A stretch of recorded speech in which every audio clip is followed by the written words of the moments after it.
কর্মসূচিটার নাম যদি হইতো জুলাই পদযাত্রা কিংবা ফ্যাসিবাদ বিরোধী পদযাত্রা, তাহলে বিষয়টা ঠিক ছিল। কিন্তু পদযাত্রাটা ছিল এনসিপির দলীয় পদযাত্রা, নির্বাচন কেন্দ্রিক, ভোট কেন্দ্রিক, গণসংযোগ কেন্দ্রিক যেই পলিটিক্যাল যেই মুভমেন্ট, সেইটা ছিল এনসিপির। এটা দেশের সমস্ত জেলাগুলোতে তারা তাদের পদযাত্রা কর্মসূচি পালন করতেছে। তার অংশ হিসেবে তারা গোপালগঞ্জে গেছে। এখন গোপালগঞ্জে গিয়ে তারা আটকা পড়ে গেছে, তারপরে তাদের উপরে হামলা হয়েছে। এই হামলার তীব্র নিন্দা জানাই এবং দোষীদের অবশ্যই শাস্তির আওতায় আনার জন্য যা যা করা দরকার তাই তাই করার আবেদন জানাই। কিন্তু কথা হইতেছে যে তাদের দলীয় কর্মসূচিতে তারা গেছে, গিয়ে সেখানে আটকা পড়ছে, হামলার শিকার হয়েছে। এখন তারা ডাকতেছে জুলাইয়ের দোহাই দিয়ে সারা দেশের মানুষ কেন সেখানে গেল না। দেখবেন তারা ফিরে এসে বক্তব্যগুলোতে তারা এইভাবেই বলবে যে সমস্ত জুলাই বিরোধী এই হয়েছে সেই হয়েছে, আমরা একাই জুলাইয়ের ধারক ও বাহক। কিন্তু তারা কি ওইখানে জুলাইয়ের নাম নিয়ে গেছিল? যদি তারা জুলাইয়ের নাম নিয়ে গিয়ে থাকতো আর দেশের মানুষ যদি তাদের উদ্ধার করতে না যাইতো, তাদের পাশে গিয়ে না দাঁড়াইতো, তাহলে ঠিক ছিল। কিন্তু তারা তো জুলাইয়ের নামে যায় নাই, কোনো ফ্যাসিবাদ বিরোধী কর্মসূচিতে যায় নাই। তারা তারা গিয়েছে সেখানে ভোট কামাই করতে। যে গোপালগঞ্জে ওই যে তাসনিম যারা একটা বক্তব্য দিছে না, যে গোপালগঞ্জের মানুষকে সাথে নিয়ে আমরা দেশকে এগিয়ে নিয়ে যাব, তো তারা গিয়েছে তাদের দলে গোপালগঞ্জের মানুষের এন্ট্রি করাইতে। এখানে তারা তো যায় নাই যে এটা কোনো ফ্যাসিবাদ বিরোধী আন্দোলন বা কোনো জুলাই পদযাত্রা। জুলাই মাস চলতেছে, এই সময় তো জুলাই পদযাত্রার অংশ হইলে পারা এটা সুন্দর হইতো।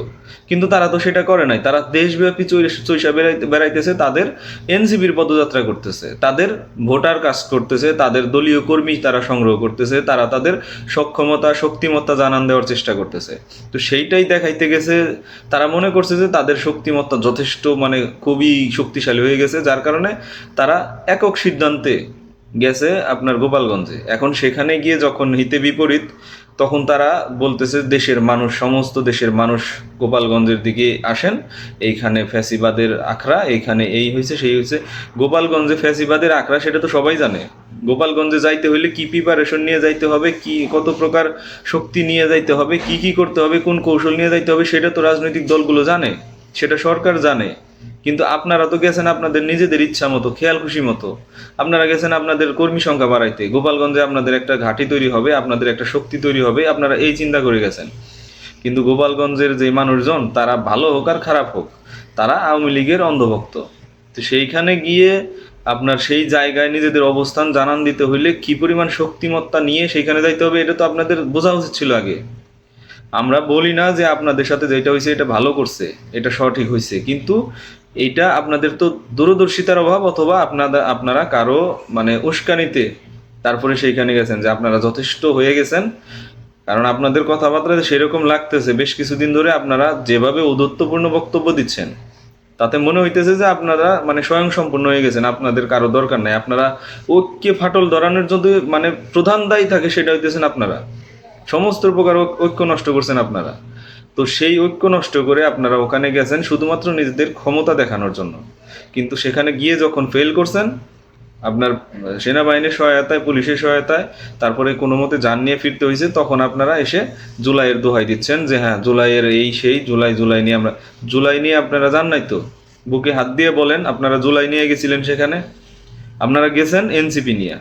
এনসিপি আর জুলাই আলাদা। যদি দুইটারে এক করতে চান তাইলে আপনার শেখ হাসিনা, আপনি আওয়ামী লীগ। যদি এনসিপি আর জুলাই এক করেন তাইলে আপনি কি? শেখ হাসিনা। আপনি ফ্যাসিস্ট, আপনি সেই চেতনা ব্যবসায়ী। এখন চিন্তা করেন, জুলাইকে আর এনসিপিকে আলাদা যত রাখতে পারবেন, তত মানুষ আপনাদেরকে ভালো চোখে দেখবে, তত জুলাই শক্তিশালী হবে। যখন জুলাইকে এনসিপির পেটের ভিতরে ঢোকানোর চিন্তা করবেন, তখন জুলাই একদম দুর্বল হয়ে যাবে, নির্জীব হয়ে যাবে, জুলাইয়ের কার্যকারিতা হারাবে। তো এখন সিদ্ধান্ত নেন, এখনো সময় আছে। যে দাবরানি খাইছেন, এটা তো খাইছেনই, ওটা তো বোনাস। আমরা চাই না আপনারা এরকম দাবরানি খান। সঠিক পরিকল্পনা করে, সঠিক শক্তি নিয়ে সঠিক জায়গায় যান। তার জন্য ধৈর্য ধরেন, অপেক্ষা করেন, পরামর্শ নেন। সিনিয়র যেসব নেতৃবৃন্দ আছে, রাজনৈতিক নেতারা আছে, তাদের সাথে পরামর্শ করেন, তাদের সহায়তা নেন, নিয়ে তারপরে কাজ করেন। আর জুলাই আর এনসিপি আলাদা রাখেন। এক করবেন, আপনি চেতনা ব্যবসায়ী হয়ে যাবেন। আর চেতনা ব্যবসায়ীদের পরিণতি বাংলাদেশে কি হয় সেইটা আপনারা সবচেয়ে ভালো জানেন।